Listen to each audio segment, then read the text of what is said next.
Assalamualaikum warahmatullahi wabarakatuh.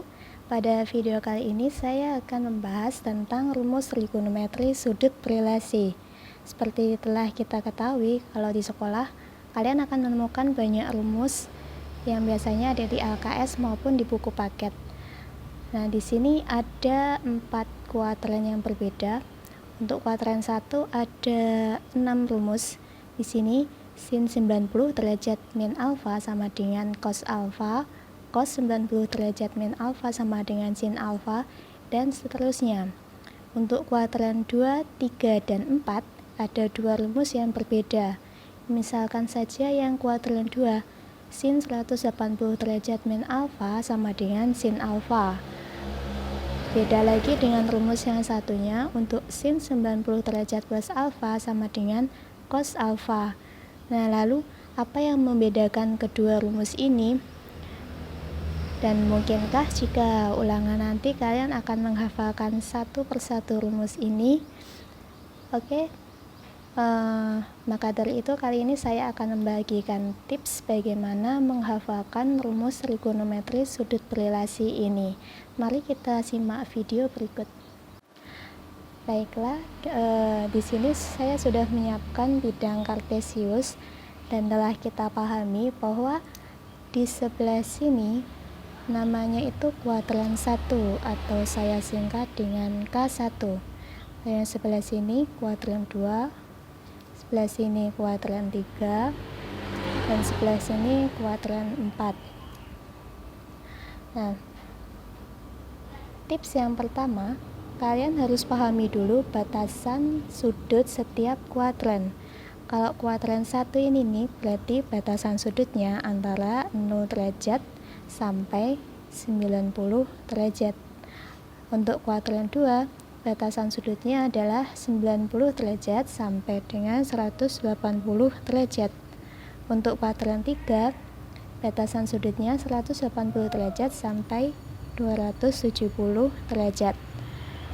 Kemudian kuadran 4, 270 derajat sampai 360 derajat. Nah, sini berarti bisa jadi 0 derajat atau 360 derajat. Nah, kemudian yang kedua, kalian harus paham perbandingan trigonometri yang bernilai positif pada setiap kuadran. Untuk kuadran 1, semua nilai trigonometri bernilai positif. Semua bernilai positif. Semua itu berarti termasuk sin, cos, tan, serta kebalikannya. Kebalikan dari sin adalah cosec, kebalikan cos adalah sekan, kebalikan tan adalah kotan. Kemudian untuk yang kuadran 2, nilai trigonometri yang bernilai positif hanyalah sin dan kebalikannya. Kebalikannya sin yaitu kosekan. Kemudian untuk kuadran 3, yang bernilai positif adalah tan dan kebalikannya yaitu kotan. Untuk kuadran 4, yang positif adalah cos serta kebalikannya yaitu sekan. Nah, jadi langkah yang kedua, tips yang kedua, kalian harus paham yang bernilai positif pada masing-masing kuadran. Untuk kuadran 1 yang bernilai positif semua, kuadran 2 sin dan kebalikannya, kuadran 3 tan serta kebalikannya, dan kuadran 4 adalah cos dan kebalikannya. Oke, lanjut ke tips yang selanjutnya. Tips ketiga, kalian harus hafal nilai perbandingan trigonometri sudut istimewa di kuadran 1. Minimal semua nilai trigonometri pada kuadran 1 kalian harus hafal. Berapa aja itu? Sudut istimewanya yaitu 0 derajat, 30 derajat, 45 derajat, 60 derajat, dan 90 derajat. Dan minimal kalian harus hafal yang 3 saja, yaitu sin alfa, cos alfa, dan tan alfa. Jika kalian masih bingung cara menghafalnya, ini ada sedikit tips. Untuk sin alfa, sin alfa, sin 0 derajat nilainya 0, sin 30 derajat itu setengah, sin 45 derajat setengah akar 2, sin 60 derajat setengah akar 3, dan sin 90 derajat adalah 1. Nah, untuk cos ini gimana? Kalau cos itu sebenarnya kebalikan dari sin. Jadi misalnya cos 0 derajat itu akan sama dengan sin 90 derajat. Jadi dibalik ini. Jadi cos 0 derajat nilainya 1, cos 30 derajat nilainya setengah akar 3, cos 45 derajat sama dengan setengah akar 2, cos 60 derajat sama dengan setengah, cos 90 derajat sama dengan 0. Nah, kemudian untuk tan itu sendiri diperoleh dari sin alfa dibagi dengan cos alfa. Jadi misalnya tan 0 derajat itu sama dengan sin 0 derajat dibagi dengan cos 0 derajat. Jadi tan 0 derajat sama dengan 0 dibagi 1 atau hasilnya 0. Lalu tan 30 derajat sama dengan setengah dibagi setengah akar 3, hasilnya 1/3 akar 3. Tan 45 derajat sama dengan setengah akar 2 dibagi setengah akar 2, hasilnya 1. Tan 60 derajat setengah akar 3 dibagi dengan setengah, hasilnya adalah akar 3. Dan tan 90 derajat 1 dibagi 0, hasilnya tak terdefinisi. Oke, minimal ketiga sudut perbandingan sudut ini, sin cos tan ini kalian harus hafal karena kuncinya ada di situ. Kemudian tips yang keempat, kalian harus paham penggunaan rumusnya. Untuk rumus yang pertama, paling mudah kita menggunakan acuan sumbu X. Kenapa kita menggunakan acuan sumbu X? Karena ketika kita menggunakan acuan sumbu X itu, nilai dari trigonometrinya, perbandingan trigonometrinya tidak akan berubah. Nah,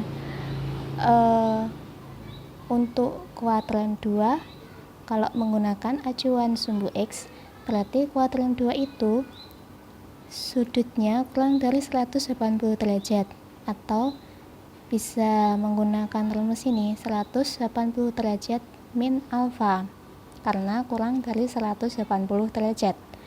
Untuk kuadran 3 itu yang sudutnya lebih dari 180 derajat, berarti kita bisa tuliskan 180 derajat plus alfa. Untuk kuadran 4, nanti kita menggunakan acuan sudutnya yang 360 derajat. Kuadran 4 itu lebih kecil dari 360 derajat, berarti bisa kita tuliskan 360 derajat min alfa. Nah, untuk kuadran 1 tidak ada rumus khusus, karena pada kuadran 1 kita cukup bisa menggunakan tabel perbandingan trigonometri sudut istimewa itu. Oke, kita langsung masuk ke contoh saja supaya lebih paham. Misalnya sin 45 derajat. Nah, kalau sin 45 derajat ini kan berada di kuadran 1. Untuk kuadran 1 kita tidak menggunakan rumus khusus, hanya menghafalkan nilai perbandingannya, yaitu sin 45 derajat nilainya 1. Oke, kemudian misalnya lagi cos 120 derajat. 120 derajat itu di kuadran berapa? Di kuadran 2. Nah, kuadran 2 tadi sudutnya lebih kecil dari 180 derajat. Berarti 120 derajat ini kita harus ubah dulu menjadi 180 derajat dikurangi alfa.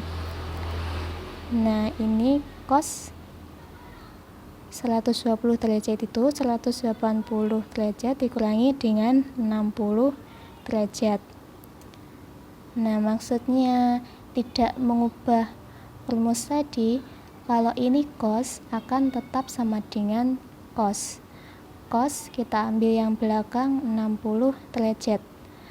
Kemudian tadi kita harus paham yang nilainya positif apa aja, karena di kuadran 2 yang bernilai positif hanyalah sin dan kosek. Otomatis untuk cos nilainya itu negatif. Pemberian negatif ditulis di sini, bukan di sini. Jadi cos 120 derajat itu sama dengan negatif cos 60 derajat. Nilainya adalah negatif cos 60 derajat itu setengah. Kemudian contoh selanjutnya, tan 225 derajat. Kita cek dulu 225 derajat di kuadran berapa? Di kuadran 3. Kalau kuadran 3 berarti sudutnya yang lebih dari 180 derajat. Atau bisa kita tulis tan 180 derajat ditambah, biar hasilnya 225 derajat, berarti kita menambahkan 45 derajat. Nah, kemudian kita tulis tan, tetap ditulis tan, lalu ambil sudut yang belakang 45 derajat. Nah, tadi untuk kuadran 3 yang bernilai positif adalah tan dan kotan. Berarti tan 45 derajat ini nilainya positif, karena tan di kuadran 3 nilainya positif. Kita tinggal hitung aja, tan 45 derajat itu sama dengan 1. Oke, lanjut contoh yang selanjutnya, sin 300 derajat. Untuk 300 derajat ini berarti ada di kuadran 4. Kuadran 4 karena lebih kecil dari 360 derajat, berarti kita harus ubah dulu sin 300 derajat menjadi sin 360 derajat dikurangi dengan 60 derajat. Nah, berarti kita ambil ini sin, lalu yang belakang 60 derajat. Untuk kuadran 4, nilai sin berarti negatif, karena pada kuadran 4 yang bernilai positif adalah cos dan sekan.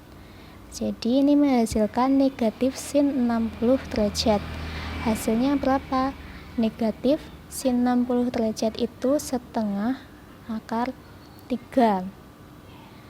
Ya, jadi mudahnya pakai acuan sumbu X adalah kalian tidak perlu mengubah rumus-rumus trigonometrinya. Jadi untuk sin tetap sin, cos tetap cos, dan tan tetap tan. Kemudian jika kita menggunakan rumus yang satunya, kita akan mengubah nilai-nilai trigonometrinya. Berarti kalau memakai acuan sumbu Y yang kuadran 1, menggunakan rumus 90 derajat min alfa, karena kuadran 1 itu lebih kecil dari 90 derajat. Untuk kuadran 2, menggunakan acuan sumbu Y berarti nilainya lebih dari 90 derajat. Jadi sini pakai rumus 90 derajat ditambah alfa. Untuk kuadran 3 lebih kecil dari 270 derajat, berarti nanti rumusnya 270 derajat dikurangi alfa, dan untuk kuadran 4 lebih besar dari 270 derajat. Jadi rumusnya 270 derajat ditambah alfa. Langsung saja ke contoh. Saya tetap ambil contoh yang ini tapi menggunakan rumus yang berbeda. Di sini contoh yang pertama sin 45 derajat. Sin 45 derajat itu berada di kuadran 1. Kalau kuadran 1 berarti lebih kecil dari 90 derajat. Jadi 45 derajat ini diubah menjadi 90 derajat dikurangi, biar menghasilkan 45 derajat, maka 90 derajat dikurangi 45 derajat. Nah, kalau pakai rumus yang acuannya sumbu Y, yang perlu diperhatikan adalah nilai trigonometrinya ini berubah. Kalau sin berubah jadi cos. Nah, berarti ini sama dengan kita ambil trigonometrinya cos, lalu sudutnya 45 derajat. Karena di kuadran 1 tadi semua nilainya positif, maka sudah pasti ini sin 45 derajat sama dengan cos 45 derajat. Hasilnya yaitu 1. Nah, sama kan? Kemudian contoh yang selanjutnya cos 120 derajat. Kalau saya pakai acuan sumbu Y, berarti kalau cos berubah menjadi sin. Nah, lalu 120 derajat tadi ada di kuadran 2. Kalau di kuadran 2 berarti nilainya lebih dari 90 derajat. Berarti ini kita tulis 90 derajat ditambah 30 derajat. Sama dengan ini kita ambil sin, lalu sudut yang belakang 30 derajat. Nah, kemudian begini, cos di kuadran 2 nilainya negatif. Karena kuadran 2 yang positif hanyalah sin dan kosek. Jadi, ini cos 120 derajat sama dengan negatif sin 30 derajat. Sama dengan negatif setengah. Nah, untuk tan 225 derajat, kalau tan berubah menjadi kotan. Karena ini di kuadran 3, kita menggunakan rumus 270 derajat dikurangi ya berapa? Biar hasilnya 225 derajat. Berarti sini 45 derajat. Nah, ini tan di kuadran 3 tadi nilainya adalah positif. Jadi ini tetap positif kotan 45 derajat. Kotan 45 derajat itu hasilnya 1. Nah, hasilnya pasti sama, cuma rumusnya yang berbeda. Sekarang contoh selanjutnya untuk sin 300 derajat, berarti sin tadi berubah menjadi cos. Karena ini di kuadran 4, maka rumusnya diubah menjadi 270 derajat ditambah alfa. 300 itu 270 ditambah dengan 30 derajat. Nah, untuk sin di kuadran 4 nilainya negatif. Jadi ini negatif cos 30 derajat. Cos 30 derajat itu setengah akar 3. Nah, jadi dari sini bisa kita simpulkan kita akan lebih mudah menggunakan acuan sumbu X, karena kalau menggunakan acuan sumbu X, sin akan tetap menjadi sin, cos akan tetap menjadi cos, dan tan akan tetap menjadi tan. Begitu pula sebaliknya. Tapi kalau menggunakan acuan sumbu Y, maka sin berubah menjadi cos berubah menjadi sin, dan tan berubah menjadi kotan. Jadi kalau saya lebih enakan pakai yang acuan sumbu X. Tapi itu tergantung juga dengan soalnya nanti yang diminta apakah menggunakan acuan sumbu X atau acuan sumbu Y. Baiklah, itu tadi tips-tips dari saya. Semoga bermanfaat. Wassalamualaikum warahmatullahi wabarakatuh.